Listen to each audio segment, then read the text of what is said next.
pagdiriwang ng mga Pilipino, lalo na ng mga kabataan na kagaya ninyo. Napakagaganda ng mga gawa nilata ng mga guro sa pamumuno ng Ma'am Alere at ng mga kasamahan natin, sa Glo, sa Susan, at mga kaibigan natin. Dahil talagang hinulma at hinubog para kahit paano ay mag-iwan ng marka, lalong-lalo na sa inyong mga kabataan. Tama yung sinasabi na kayo yung pundasyon at kayo yung papalit sa amin.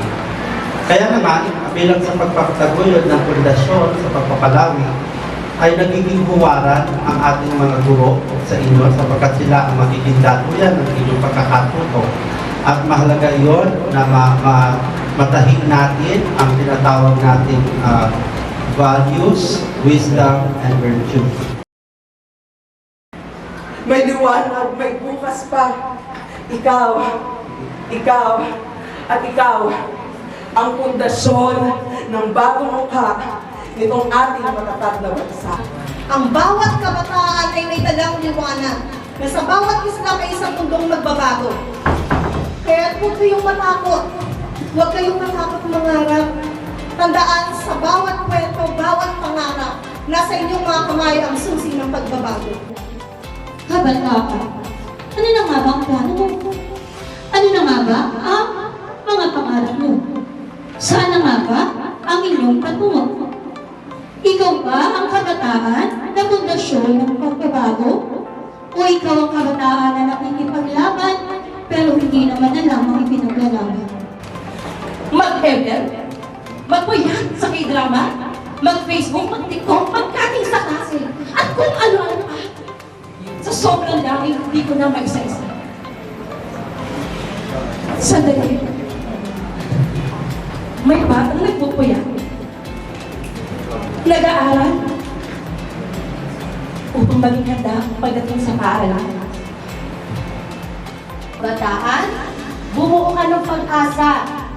Sa bayan natin, kailangan natin maisalba, magbigay ng pag-asa para sa mga sukong-sukuna at ibig bumitaw na.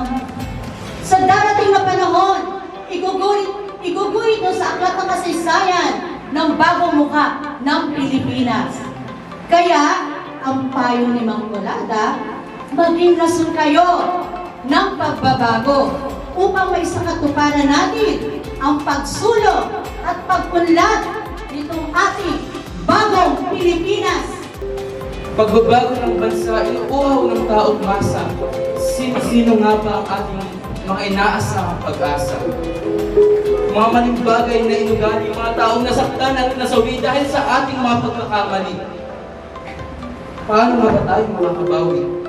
Siguro ang mga kabataan ay nasa ayos na kalagayan at nag-aaral ng mabuti. Siguro ang mga Pilipinas, siguro ang mga pamilya hindi na iniisip kung ano ang kanilang kakainin sa kanilang kapagkainan. Pag aking tinignan, ay naku, ang sarap tignan.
Sabi nga, katulad ng isang tahanan, kailangan ng matibay matibay na pundasyon.